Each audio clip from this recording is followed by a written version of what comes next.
North Korean Hyon Song Wol, the leader of Pyongyang's all-female Moranbong Band. Jin-man, app adapted from a story by The Washington Post's Anna Fifield. A frenzied media posse, the kind usually associated with K-pop stars, has been chasing Hyon Song Wol, a singer in North Korea's all-female Moranbong Band and a rising political star in Kim Jong Un's regime, on her two-day visit to South Korea.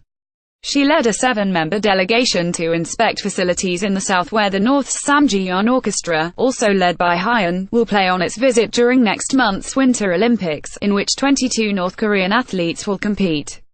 A North Korean delegation traveled to Gangneung, South Korea, on January 21 to inspect potential performance venues at the 2018 Pyeongchang Winter Olympics. Reuters says she made stops Sunday and Monday. Breathless local journalists reported, paparazzi-style, on what she was wearing, was that fox fur around her neck, and what she had been eating. Fish soup and abalone porridge for breakfast Monday morning, in case you were wondering. Hyun's face graced the front pages of almost every newspaper in South Korea that day, too.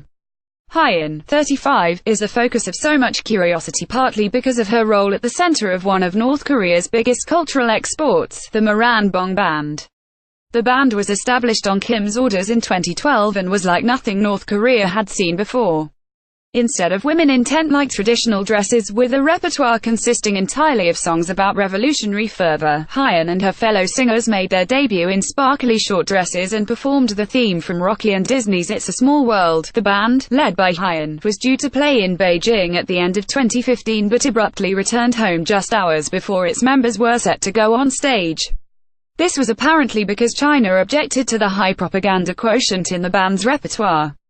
But the fascination with Hyun also stems from rumors that she was once Kim's girlfriend and that had had her publicly executed with a machine gun as punishment for making pornographic videos. The fact that there's absolutely no proof for any of that, putting aside the minor detail that SHE's clearly still alive, HASNT stopped the repeated retelling of this sensational tale over the past 4 years. Hyon Song Wol, copyright, leader of North Korea's popular Moranbong Band, smiles as she arrives at a gymnasium to inspect venues for planned musical concerts during the Winter Olympics in Seoul on January 22, 2018. South Korea pull Getty in that way. Protests about intrusive media coverage aside, Hyun's visit is a propaganda coup for North Korea. The glamorous singer represents a very different side of North Korea from the one with rampant starvation and human rights abuses, the one that is reality for the vast majority of North Koreans. North Koreans are very proud, said Tatiana Gabrusenko, an expert on North Korean culture who teaches at Korea University in Seoul.